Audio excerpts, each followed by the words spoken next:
I'm disappointed, I tell you. السلام علیکم ناظرین، میں ہوں محمد شہزاد اور آپ دیکھ رہے ہیں میرا یوٹیوب چینل۔ خلیل الرحمان قمر صاحب نے اینکر پرسن جمیل فاروقی کے پروگرام میں اپنے پاکستان چھوڑنے کی خبروں کے متعلق کچھ اہم گفتگو کی ہے جو ہم آپ کو سنوانے جا رہے ہیں۔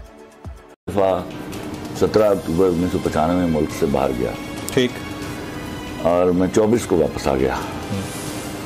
24 کو جب میں واپس آیا تو میں جہاز سے اترتے میں نے اپنی زمین کو چوما۔ میں وہ آدمی ہوں، مجھ سے جب میں جاؤں گا نا تو یاد رکھیے گا یہ بڑے ظلم کا وقت ہوگا اس ملک کے اوپر۔ مجھے اس قدر پریشر ہے میرے بچوں کا، لیکن میں آج بھی میرے بچے ہیں نا، وہ مٹی سے کتنا عشق کرتے ہوں گے، یو کین ویل امیجن۔ لیکن کتنا برا وقت ہے مجھ پر اور میرے ملک پر کہ میرے بچے they sit with me and try to convince کہ پاپا leave the country۔ اچھا، آپ کو کنونس کر رہے ہیں کہ ملک چھوڑ دیں؟ And you?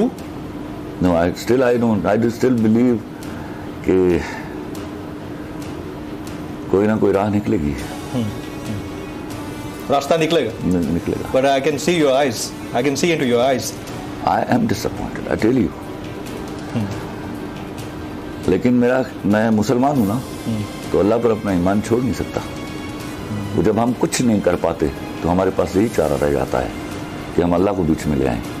حالانکہ وہ ہمیشہ سے تھا اور ہمارے گند سنبھالتے ہوئے 75 سال گزار دی اس نے، لیکن ہو سکتا ہے کہ اس وقت کام جو ہے انسانوں کی فطرت سے باہر نکل گیا ہو، تو غیرت خداوند